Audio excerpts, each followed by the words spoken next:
In 2008, Morgan Garza walked into what would become one of the most devastating terrorist attacks in modern history, the Mumbai attacks. Inside the chaos of the Taj Hotel, survival wasn't a choice. It was instinct. But what nobody talks about is what happens after you survive something like that. Because for Morgan, the battle didn't end when the gunfire fell silent. That's when it truly began within her own mind. Welcome back to Shit Creek Survivors, where we share real stories of people getting stuck up shit creek, the paddles that got them out, and hope for anyone stuck up their own shit creek right now. Today's story is one of survival, trauma, and transformation. This is Morgan. Morgan, thank you so much for being here. It is such a blessing. And if you would, just tell us a little bit about yourself before the Shit Creek. Thanks, Cameron. I'm so excited to be here and to share this story. And I'm sure a lot of people understand that sharing stories like this, just like you shared yours with mine before we came on, can be re-traumatizing and triggering. So I do want to honor that it takes a lot of bravery to come and talk about the thing that nearly broke you and took you out. For me, my Shit Creek, I guess before my Shit Creek started, I was young. I was in fashion school. I was 21. Really excited about the life ahead, living in LA, living club scene, partying all the time, had just graduated living it up, very young, had just graduated from FITM, the Fashion Institute of Design and Technology, or Design and Merchandising.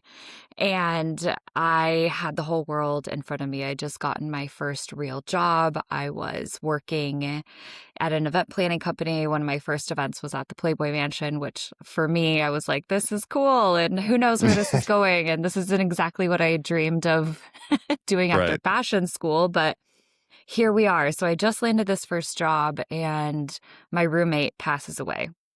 And it was one of those situations where too much partying did her in, and she had a blend of too much cocaine and too much alcohol in her system. And that paired with the 2008 crash. I had gotten my first job in the beginning of 2008.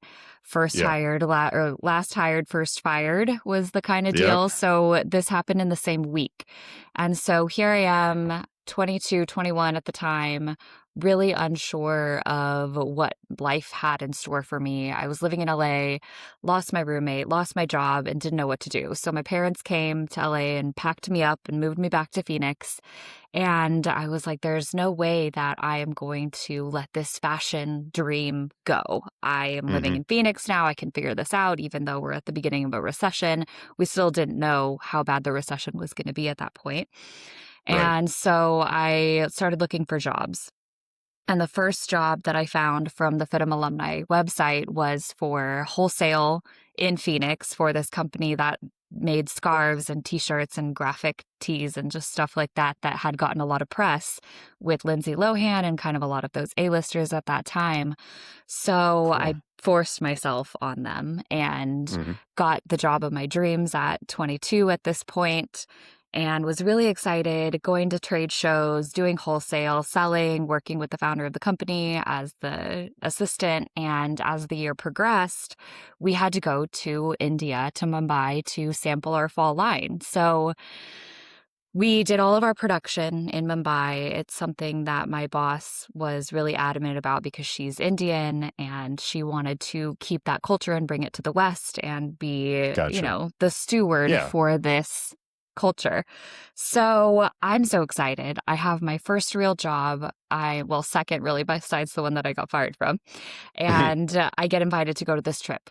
And I am so excited. I've never been to India. I've traveled a bit. My parents love traveling. So I've been here and there, but nothing like this before. And I was so excited to go. This was like my big moment. And the day before I left, as excited as I was, I had a full breakdown and I was just crying, saying all of a sudden, I don't want to go. I had this terrible feeling. And at that time, at 22, I wasn't very in connection with my intuition, with my spirituality. I was partying a lot. I was just, moving through life. But I had this really strong prophetic feeling of terror, of fear, of just this really scared feeling of going to India. I pushed past it. The Wow. tickets were booked, my bag was packed, and I went. And the first few days were kind of weird. I wasn't sure what I was doing. Obviously, it wasn't like a fun travel trip like I wanted to be on, but it Right. was work. And we were sampling and we were going to all these meetings with suppliers and production team and other people around the city. And my boss is well connected there because she's from there. And so we had a busy schedule and we're just moving through, going through the motions. We were staying at the Taj Hotel, which is right on the harbor in Mumbai. Okay. And so at this point, we'd gone through meetings, we'd been there a week, we'd been shopping at the markets, going to the restaurants, doing all of the things that you would do and working. And the day that the terrorist attacks happened was November 26th. So it's Thanksgiving. Not only was Yeah. I on this big trip, but I was away from my family for a major holiday for the first time ever in my life. Yeah. And feeling really torn about that, of course, but still excited about the opportunity. Not sure why the vibes were funky in India up until that point. But Hmm. we got tarot readings that morning, the morning of November 26th. Okay. And so this woman comes to the hotel room. My boss's room is in the palace of the Taj Hotel. And she starts pulling out these tarot cards and she's giving us a reading and we're doing astrology and she's kind of doing everything all at once. And we joked later, which is not funny at this point, but we joked like, how could she not see what was about to happen, that the city was going to be engulfed in a terrorist attack? But Right. I would we, guess I'd be wondering too. you would think. Yeah. But so that didn't come up. So we get these tarot readings, we're going through, and as we're leaving the room in the palace of the Taj Hotel, going down the hallway, there's this door open and Hmm. there's a large round table in it. It's just a regular hotel room, but there's a large round table in it and there's a lot of men sitting around the table. And as we walk by, someone closes the door, looks out at us, and closes the door. We later come to find out that that was the masterminds of the terrorist attack. They were planning the day of what would come to be the most deadly terrorist attack on Indian soil in modern times. Wow. So as we have all these just like strange, I don't want to say premonitions, but it was just a strange vibe that whole day. And this was something that at that young age I do remember feeling. And it was something that my colleague and my boss and I were talking about. But we went through our day, we had meetings, we had dinner with clients that night. And so we just kept moving. So later that evening, we leave to go to the Oberoi Hotel, which is another large, beautiful luxury hotel in Mumbai. And they have several restaurants there, lots of high-end restaurants, just as the same as the Taj, but we were going to get a different scene. Yeah. And we sit down at one of the two restaurants in the lobby. So as you walk into the lobby of the Oberoi Hotel, there's two restaurants, one on the left and one on the right. And we are in the restaurant on the left, which is Italian. The restaurant on the right, India Jones, is like a Pan-Asian fusion. Okay. We're having dinner. We're all at this big round table. There's maybe 8 of us. And we have wine. We order food. Things are coming. And all of a sudden, we hear gunfire. But at the time, I didn't recognize it as gunfire. I grew up in Texas. I held a gun Yeah. by the time I was 8. I'm accustomed to shooting, but Yeah. I think I was just removed from the reality of what could possibly be going on in my head. Someone Yeah. had dropped a silver tray down the marble staircase that was at the end of the lobby, and I just Yeah. thought nothing of it. And then we hear it again. And as I turn to look at my boss, she is looking out the glass windows into the lobby and she says, "They're killing them." And the look on her face is just pure terror. It goes white. And by the time I turn around, my back is to the door.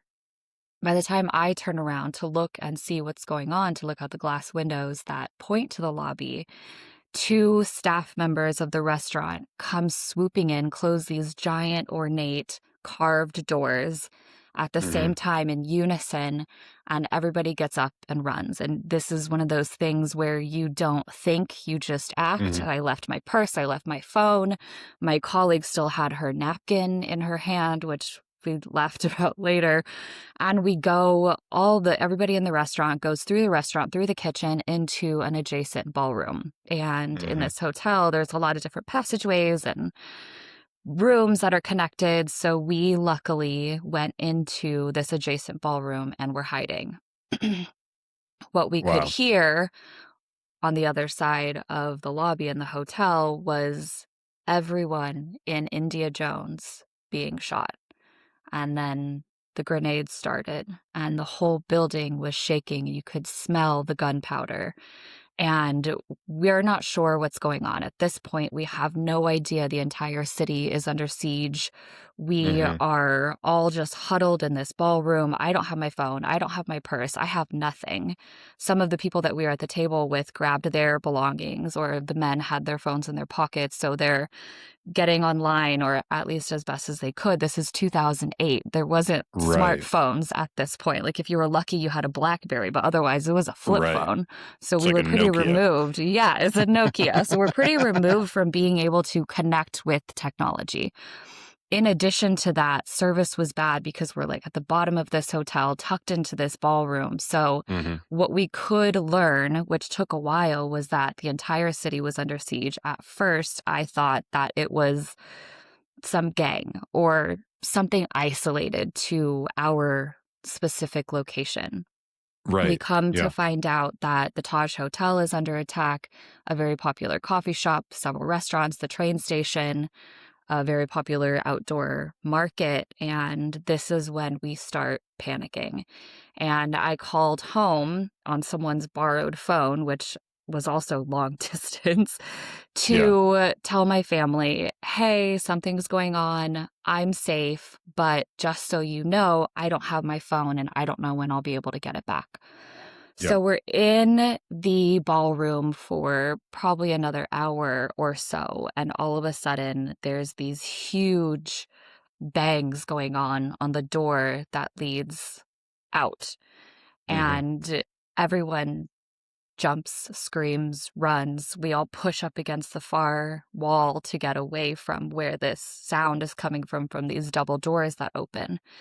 Come to find out, it was people trying to get into the bathroom that were in the ballroom with us. So while it was friendly at that time, there was that point that I thought, this is it. That Hmm. before I knew that it was people trying to get into the bathroom to use the Yeah. restroom, in my mind, in everyone's minds, it was the terrorists coming in to slay us all. And so Yeah. we're Like, all pushed up against this wall. I'm holding hands with my coworker who still has her napkin in her hand. And I just have that moment where it's not like my life flashed before my eyes, but I went silent. It was like everything stopped and time yeah. stretched, and it was a matter of seconds in reality. But what it felt like was just this long, this is it. Like, this Hmm. is it. And then my brain started going to strategy. We'll just drop and they'll think that they shot you, and then bodies will cover you. And, so I'm going through all of these Hmm. things in my head, probably from watching action movies. Luckily, it turns out that we were not being directly attacked. So, with that threat, this hotel staff decides that we need to leave, that the ballroom is no longer safe, that whatever is happening outside is eventually going to reach us, once we realized how widespread the attacks were. There's probably Right. 100 people in this ballroom. And so they start lining us up by women and children first, like Titanic style. Yeah. And we go out these doors that lead to the streets. It just opens up to the streets of Mumbai. We have no plan. We have no direction. We have nowhere to go. We have no phone. We have no idea what we're going to do. So we Hmm. start filing out of the ballroom, women and children first. I am holding hands with my boss, my colleague, and we leave into the street and just start walking. We don't know where we're going. We're out there for maybe 3 to 5 minutes, and we have gunfire behind us, and people are getting shot, and everyone starts running. And it's this Hmm. huge mob. People are falling. Someone we were with fell, and I'm picking her up. And this was the moment at 22 that I really realized who I was. Before this, I lived a charmed life. I was very blessed with the things that I had. I had an easy life. I had just been in fashion school in LA, having a lot of fun. I didn't have the grit. I didn't have the edge that I gained that night, that I saw in myself. And it was while we were running through this street and people are falling and I'm bending down to help people up. And then we go into this like spiral parking garage, just Okay. to get out of like the open area. Yeah. And before we can get in, this mob pushes us all against this concrete wall. And it's like a stampede. Like people are being crushed, people are being pressed. My boss is directly in front of me and people are on her. Her face starts turning white. She can't breathe. I'm ripping people off of her, screaming, she can't breathe, she can't breathe. And I tapped into this strength that I didn't even know I had. My boss was 20 years my senior and she was crumbling, collapsing, freezing. And in terror, of course, you're going to fight, flight, freeze, fawn. Yep. One of those. And I didn't know what I was going to do. I didn't even think about it. It was just me springing into action. And I saw this part of myself that was incredibly strong and brave and action oriented. And I just made the decision and I just decided to do things without even thinking about it. And I didn't freeze at all, which up until this point, like I was a baby. Like I was just like, I would cry all the time. I was very sensitive, easily get my feelings hurt. But this activated something in me, something that was dormant, something that I didn't know existed, that allowed me to see myself in a different light. And that whole night, I realized that I was a fucking badass. And wow, this is awful and this is terrible and people are dying and this is literal terror. There was also this part of me that realized that something was activated, that I had access to something that I didn't previously. And so we're still running through the streets. We hid in the parking garage for a little while, but that wasn't sustainable. There was still gunfire around us. We had to get out. And the people that we were having dinner with knew someone with an office nearby. So somehow we make it to this office and we go inside, lock the door, and turn on CNN, and it is global. This is being broadcast worldwide.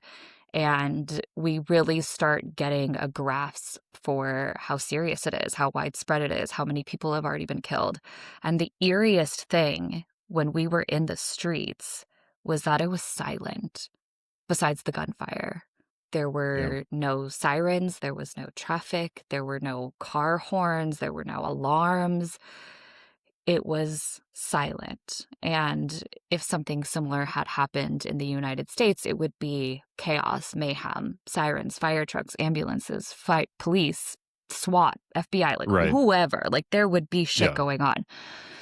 And it was this eerie silence that we later found out was just the commandos, the task force taking time to like get it together. And they don't have guns in India for their task force. They have like leather helmets and batons, and they weren't prepared for this level of siege, for how serious this was. And so we're in this office, we're watching CNN, and one of the women that we were with is pretty high up. She was very popular. She was once married to Prince, which is interesting. And so she gets on CNN and she starts giving an interview about what's going on, about what's happening, about what we've seen, about what we've experienced. And she is telling all of this live on CNN. And we spend the night, which no one slept, and we finally, at daybreak, make a run for it to my boss's aunt's house because she still has family in Mumbai. And so we're driving, and in someone's car, I don't even know whose car this is. I don't know if it was a taxi or someone came to pick us up. I don't even know. I don't remember, but we go to her house, we regroup, and we have to go to the U.S. Embassy because not only did we leave our phones and purses and wallets and identification at the restaurant, everything else that we own, our passports, luggage, everything is at the Taj, which is now on fire and being bombed, and they're in an all-night siege, and this goes on for 4 days total. So the morning of the second day, we go to the U.S. Embassy. My boss is a British citizen, so she goes to the British Embassy. We go to the U.S. Embassy. And while we're there trying to obtain emergency passports and care and a plan and a flight out and all of the things that you would hope that your home embassy would help you with, Right. the embassy gets bombed and someone throws a grenade over the wall. And so we cannot escape the terror, even when we are trying to escape and leave. It's impossible. And my mom loves telling the story. I don't really remember this part of it. I think I blacked out. But at the embassy, they had to charge us for our passports. So I had to call home and be like, you have to wire, or like, I don't even know how to get funds. So it was like $150 to the U.S. Embassy in Mumbai so that we could get our passports. And my mom said that I gave them such hell, that I was like really pissed that we had to pay for this. And they couldn't get us out on a flight. The airport was kind of shut down, but some flights were still going out. But our flight was in 5 days. And so the U.S. Embassy said, you just have to wait. We're going to put you up at a hotel outside of the city. And so that's what we did. And so we left the city and went to this hotel and just holed up and cried. And I was literally just with the clothes on my back. We didn't have anything. And we sent our clothes. My coworker and I sent our clothes to be washed because that we've been wearing them for like days at this point. Yeah. And they came back smelling worse than we sent them because we're in India. And we were glued to CNN, and we were calling home and racked up pretty hefty long distance bill on the hotel phone. But once that cleared and we finally got to the date that our flight was scheduled, we go to the airport and they're doing construction. So there's loud noises, banging, drilling, like all of these things. Were absolutely traumatized. Yeah. And every little noise sends us into these terrible flares of fear. So we finally board the plane. We land in New York for our layover. And I remember, I'll never forget this. I'm going through TSA with these silk jodhpuri pants, which are like crotchless. They kind of look like a skirt with they're gathered at the heel that I got in an Indian market. And like a spaghetti strap top. That's all I had. And I'm walking through TSA, through the metal detector, and the man standing there in New York says, "Oh, you look so free," because I'm like flowy and these pants are billowing, and he has no clue what I've just been through. And I just remember thinking, like, if you only knew, dude, like there is no way that you understand what I've just gone through, like the irony of that statement. And we land, my parents pick me up. I spend the next week crying in a stupor, unsure of what to do. The night terrors were awful. I think another thing in a situation like this, which unfortunately my story isn't uncommon these days with the mass shootings and wars and school shootings and so many things that we experience now, is the survivor's guilt. I didn't know that existed. And I didn't understand why I had been spared when so many hadn't, why I got to go home to my family when so many didn't. And that would keep me up at night, which was honestly a relief from the night terrors that would have me drenched in sweat and jolting awake. And I think that's a really under-discussed topic in terms of experiencing terror. And it's not something that's easily dealt with because nothing makes that better. Like, yes, of course, I'm grateful I didn't die a horrible death like so many did. Right. And I still felt profound guilt over it. And it was a part of PTSD that I truly didn't expect and didn't know how to manage. I didn't know how to manage any of this at all. Right. And that was one of the most unexpected things to come from this. And then we had FBI mandated therapy, and I had to go through several meetings and debriefs with the FBI because we were an American in a foreign land during a terrorist attack. So there were several meetings with the FBI and mandated talk therapy, which at that point I just told them what they wanted to hear so they would leave me Yeah. alone, because that was not what I wanted or what I needed or what was going to be helpful. Or the And right time, you know, no, like I mean, it was like the they week after. right. That happened to me too. They want to push you into something really quick. And I did Yeah, exactly what you do. You're like, I'm not going to go into this right now. I'm You fine. know, so I'm just exactly. I'm Yep. fine. I'm I'm good. fine. I'm I'm fine. okay. I'm going to Good. deal with it. I'll get the help I need, but otherwise, like, get out of here because this is not helpful at all. So I try to go back to work, and that just doesn't work. I'm in a stupor, just staring at the wall all day, can't get really anything done. And this is now 2009, and the recession is in full swing. And not only have we just experienced a terrorist attack, but fashion isn't really a necessity during a recession. And so the company isn't doing well. So I get fired a month after surviving India, or I guess 2 months after. Oof. And because before that, which I think is part of the reason that I got fired, but before that, we'd been home a month from India and my boss had to go back because we didn't finish production. We didn't finish sampling. We didn't get to finish because we still had 5 days left in India and a lot planned. Right. And she asked me to go back, and I was like, no fucking way. Like, I'm not doing it. But I was really torn about it. And part of me was like, I really appreciate this job. I loved everything before this. I see where this is going. And I Right. had this need to please. I wanted to go. I wanted to do it. But a larger part of me was like, girl, it's not worth it. Like, what you're going to have to endure, what you're going to be dredging up that you haven't even yet processed. It's Right. not it's not something to do. So I said no. A month after that, I got fired. So here I Oh, am in the middle of a recession, fresh out of college. My roommate had just passed away. Then I get into this terrorist attack and I have no clue who I am. I have no clue what to do. I have no direction. I have no support. I mean, my parents are supportive, of course, but like they don't know what to right. do with me. You know, they're Right. just like Yeah. happy that I'm home and I didn't want to They're do doing talk their best. therapy. Yeah, they're doing their Yeah. best. They're loving me. They're holding me, but couldn't talk about anything at that point yet either. I was so young too. Like at Yeah. that point, you think you're so old, but you're the oldest you've ever been, of course, Yeah. but you're Exactly. still a child. And Yeah. so I just really didn't know what to do with myself. And I tried acupuncture, I tried a couple other things, and nothing was like moving the needle for me. And Hmm. eventually, my mom had been getting regular massages because she had a kink in her shoulder or whatever. And the Yeah. masseuse also did Reiki. Are you familiar with what Reiki is? A little bit. We've had a couple individuals on who've spoken about it, but yeah, I've heard more and more of how beneficial it is. How did it help you? Well, it's energy healing. So I go Yeah. into this woman's office and she sits me down. I tell her everything that I'm going through. She obviously knows a bit about it from my mom's appointments with her.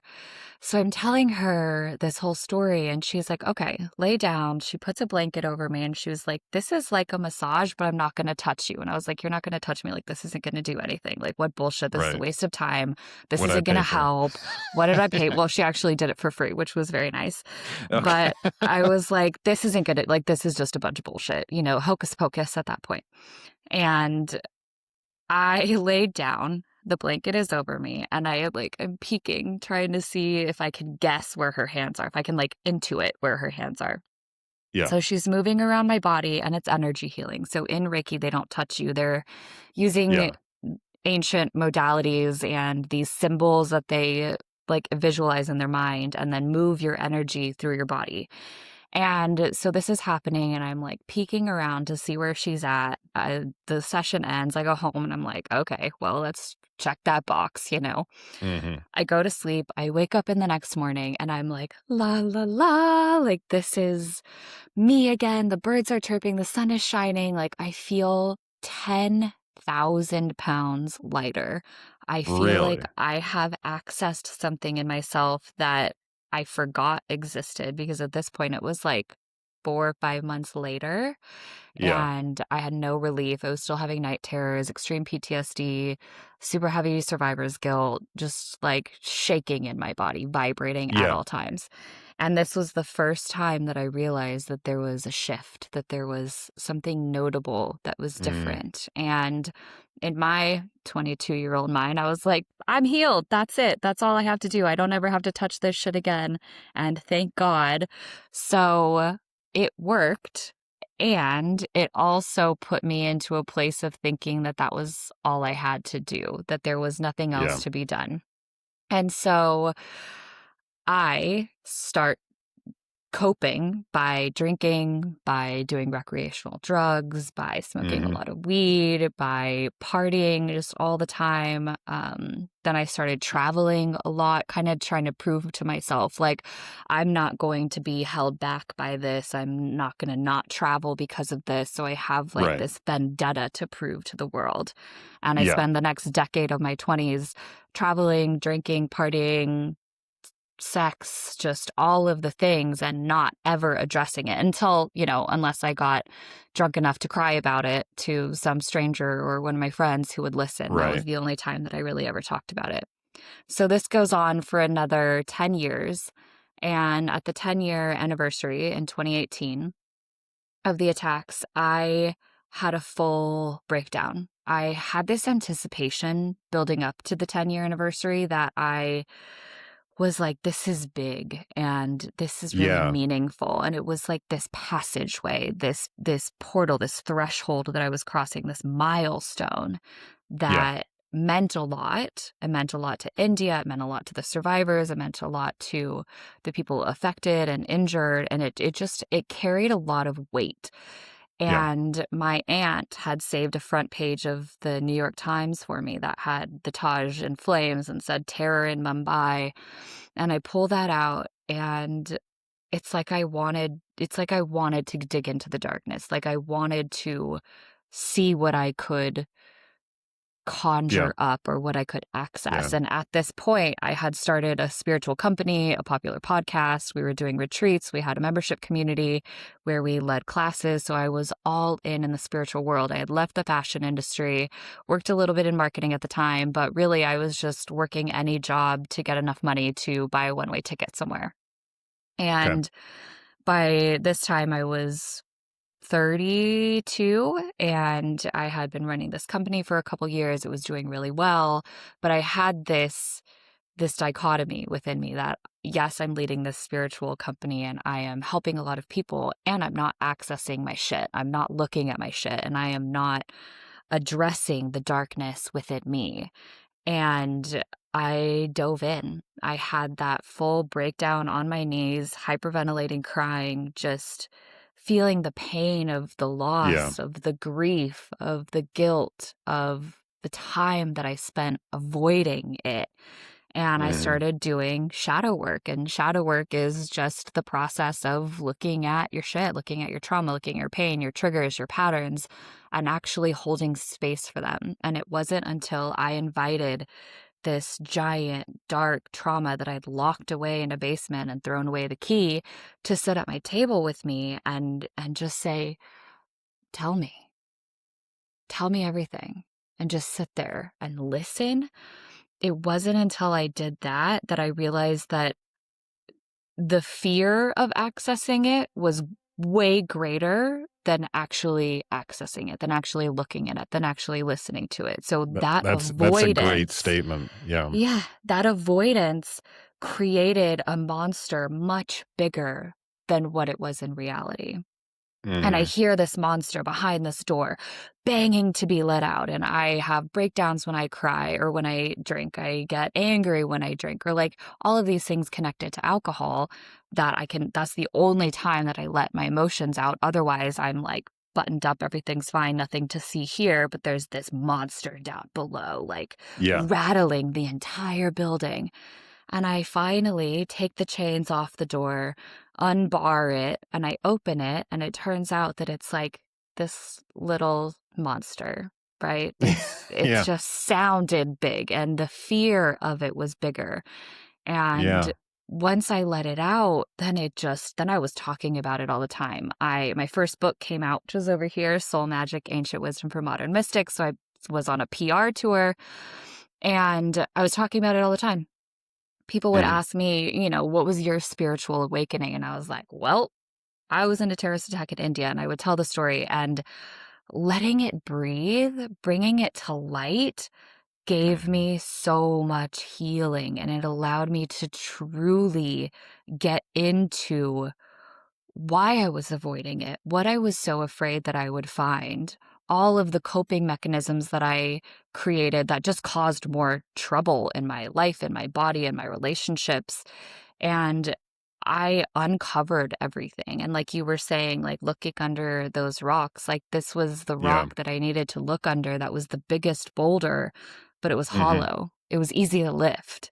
And what I found underneath was gold. Like all of what I realized was I could finally understand why I had the reaction that I did because I was so young and I didn't process it and I didn't deal with it and I just wanted it to go away. So I buried it under alcohol and drugs Yeah. and sex and travel. And what I really needed was to love it and was to accept it as part of me. It's never going to go Mm. away. I am never going to be without this. At every anniversary on the 26th of November, I feel weight, I feel grief, I feel heaviness because of what I experienced, because of thinking of all of the families affected, all of the people who didn't make it home. And I Right. allow myself to feel that. I cry, I look at the paper, or I look up articles online and see who else is celebrating, acknowledging in a sense. And I allow it to live. And that has been the most healing part of all of this, and it taught me to dive in to the darkness, Mhm. to trust the void, and to know that I will always come out alive and stronger with tools that I didn't know that I could access Yeah. because I've allowed myself to see that darkness and to love it. Yeah. I love the saying, and it helped me kind of make that transition because I was so scared to even face the things, you know what I mean? Like, having to talk about what it was like and what was going on inside my head. I wanted to keep that to myself, keep myself really small, you know what I mean? I'm Uh-huh. fine, I'm fine, I'm fine. But it's just so interesting that we can take the worst moment and think it's so scary that we don't even want to process it. But then when you take that first step, you realize that the lake you've been looking at the whole time is a mile wide, but only an inch deep. And someone said that to me. I was like, that makes so much sense because you're Yeah. so scared to take that step. And then you step and you're like, oh, I can actually step here. And then you step and then you step. And, Yeah. You're that drowning in knee-deep water. Just stand up. exactly. And I love what you said. The beast is actually this big. You've in your head been like, oh my gosh, this thing's going to be enormous. It's going to rip me apart. It's going to damage me. It could potentially damage others. And then you just had enough and you open the door and you let those feelings come over you. That's another recurring theme that I keep hearing from people. One person who really stands out to me is we had an individual on who had 10 plus strokes. So he's wheelchair bound, can't move, and he's in a tremendous amount of pain all the time. And I was like, what do you do? And he said, I feel the pain. I let it wash over me. I feel it. And guess what? After a while, it's gone compared Mhm. to running from it and hoping it goes away and always knowing it's chasing like behind you. And I was like, wow, that's really, really powerful. Just facing it. After I got shot, I actually suddenly had a fear of heights, which was really weird. Like at Hmm. any time, like I even looked up at a building, I was like, I got that feeling I was going to fall over. And we decided we were in London for Christmas one year. And my wife said, what do you want to do today? I was like, I want to go to the tallest building in London. And I basically crawled off the elevator.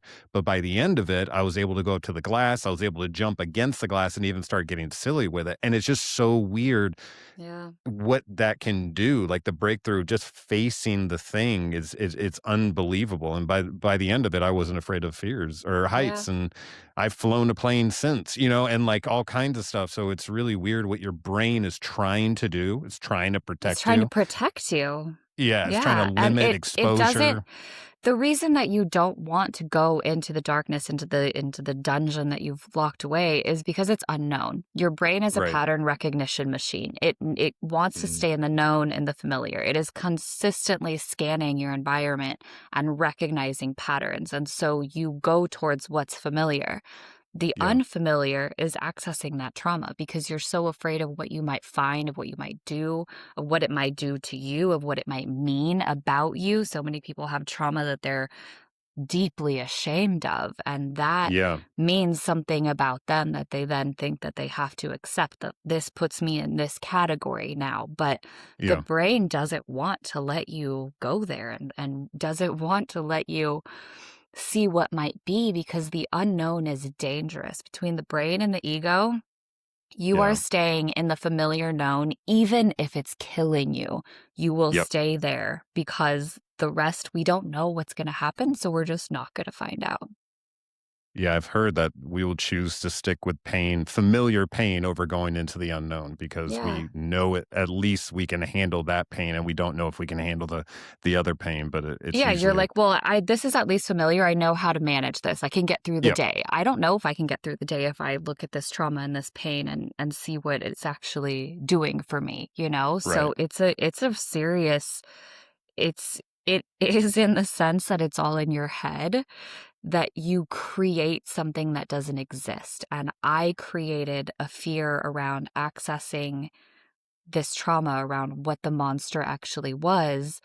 Yeah, The trauma wasn't in my head, the experience obviously was in my head, but what happened after was. And I spent an entire decade avoiding what I created, and yeah, creating something that wasn't real. And once I yeah, accessed it, I was like, oh my God, what else is in here? Like, what else can I address and look at? And my work is now completely centered around shadow work. I'm writing my second book on shadow work. My entire career awesome, is centered around shadow work. My podcast is centered around shadow work, because of India. And then because I lost my dad at the end of 2024 to cancer. My husband went to rehab for alcohol and is now 2 years sober, 2 years plus. awesome, And so all of these happened at the same time. And I was like, what have I learned from trauma? What have I learned that I can now apply here and move through this in real time, rather than hmm put it away in that closet and be like, I can't deal with this right now.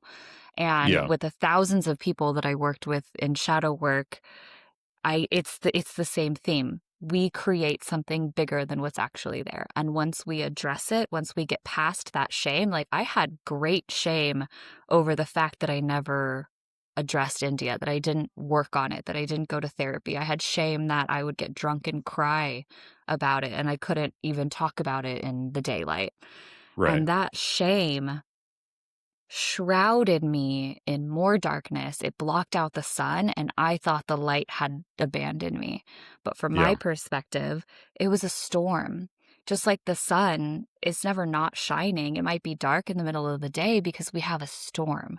Once those yeah, clouds clear, you realize that from your perspective, it was always there. It was always accessible. It was always yeah, waiting for you. This is why I don't believe in a dark night of the soul. The soul doesn't experience a dark night. The ego does. The ego is the person standing on the surface of the earth, looking up, seeing clouds, and thinking, the soul has abandoned me.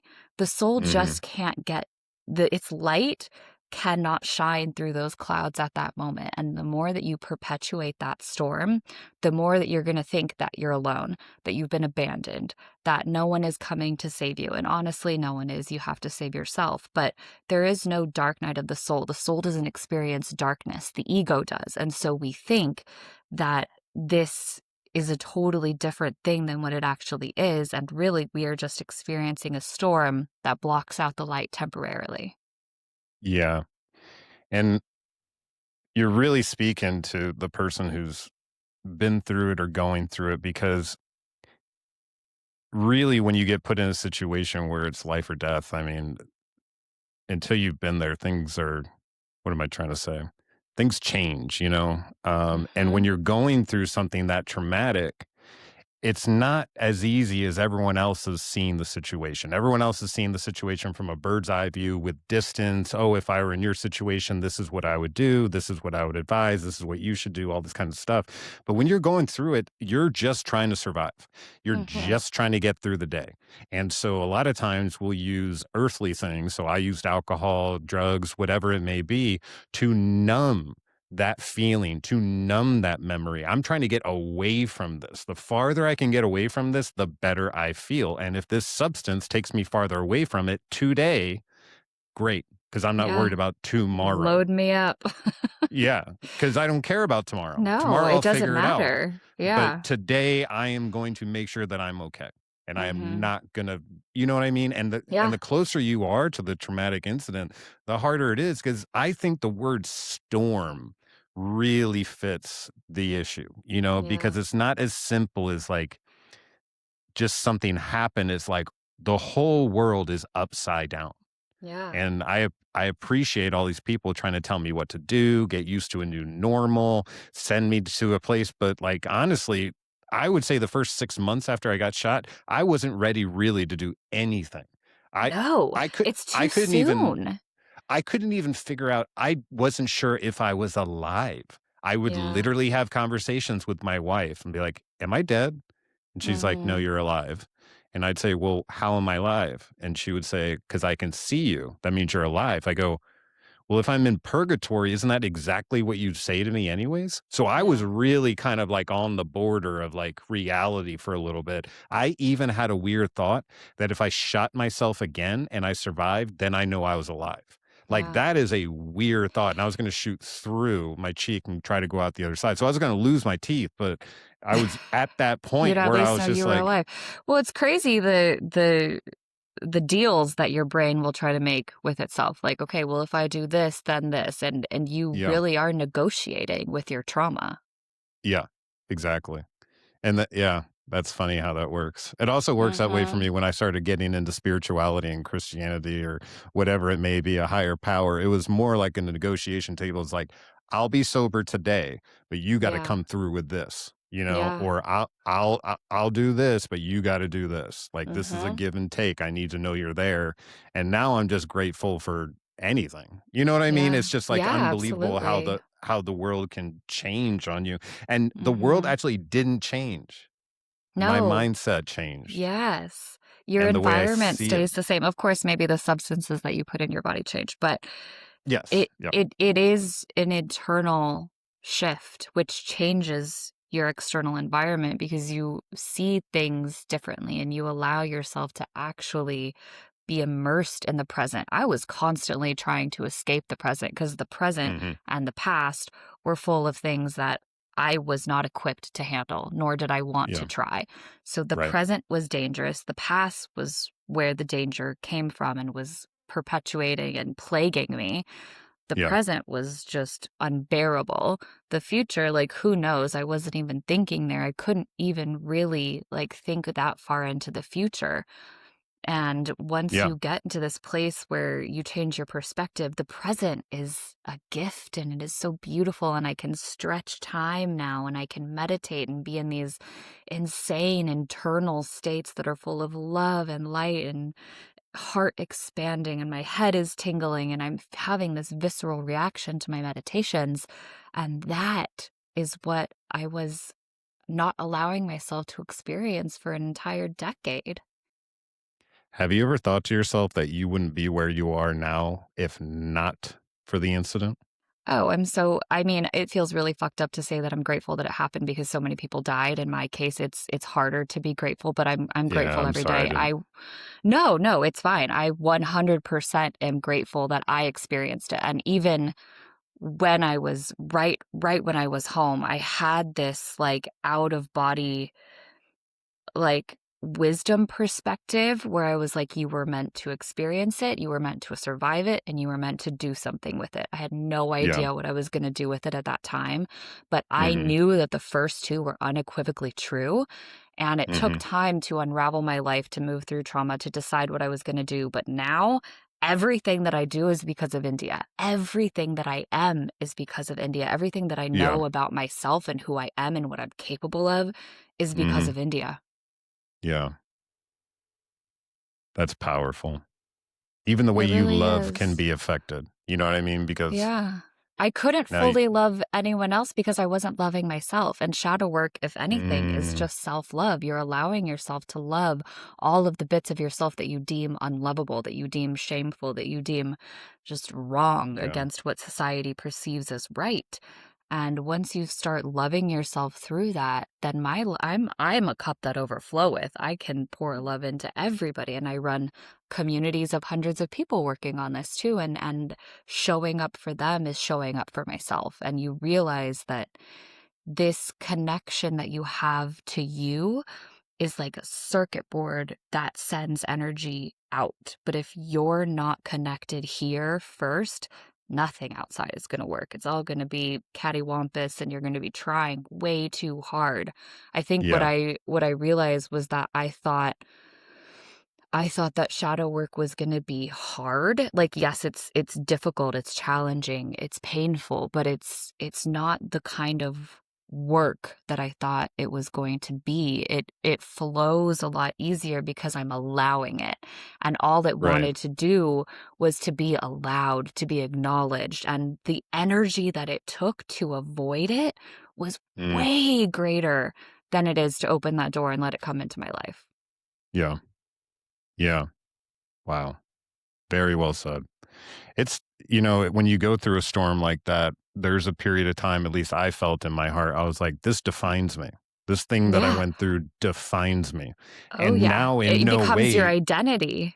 yeah. And now I know in no way does it define me. Actually, if No. anything, I've come out a better product. Like we talked about earlier, like I handled a childhood trauma that I know would have taken me out at some point Mhm. because I had that shame inside, that idea of like, this is who I am. This happened to me at 5 years old. This is what that adult said. This is who I am. Shame's like an Yeah. identity.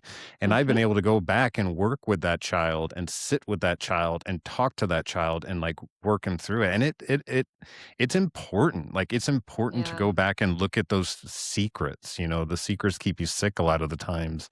they And do. and a lot of times those of us who are alcoholic or drug addicts or addiction and wherever it shows up, everyone's saying just stop. It's like it's not that so much. Well, now when I was an alcoholic and at my worst, I was physically addicted to alcohol, but I was more mentally addicted to it for the longest time because of the relief it gave me. Mhm. The option, it Yeah. was my pause button. I just hit it and I just kept hitting it every day, Well, it but it got quiets harder the to push. static. Yeah. Yeah. And But then it gets that's harder to push.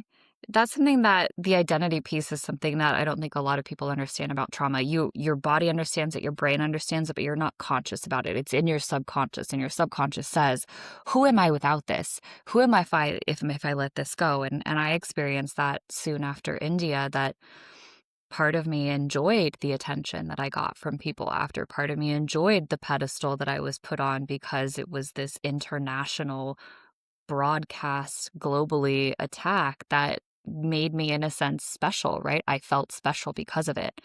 And after I was like, well, who am I without that? Then I'm just some girl again, right? I go Right. from being this special person where everybody sees me differently now, and if I don't center my life around this, then who am I? And what am I without this? And the brain wants to connect to that identity. And because it's formed in trauma, that adherence, that connection with the brain and the trauma is so strong that that identity is like really unwilling to let go. And when you do start challenging it, your ego is going to fight like hell to keep that identity connected and to keep that idea of who you are because of it, with it, because without it, then we're floating, we're floundering, we're disconnected, we're unmoored, right? We're a buoy out to sea. But when we Yeah. have that connection to trauma, and we at least know who we are with this, but without it, who knows? Yeah. But that's the potential. That's jumping off the cliff and thinking, I'm going to figure it out. I'm going to find out who I am outside of this because I am so much more than what happened to me. This Yeah. happened for me, and I need to see it as that. Otherwise, it will keep you constrained and constricted your entire life. Yeah. Yeah.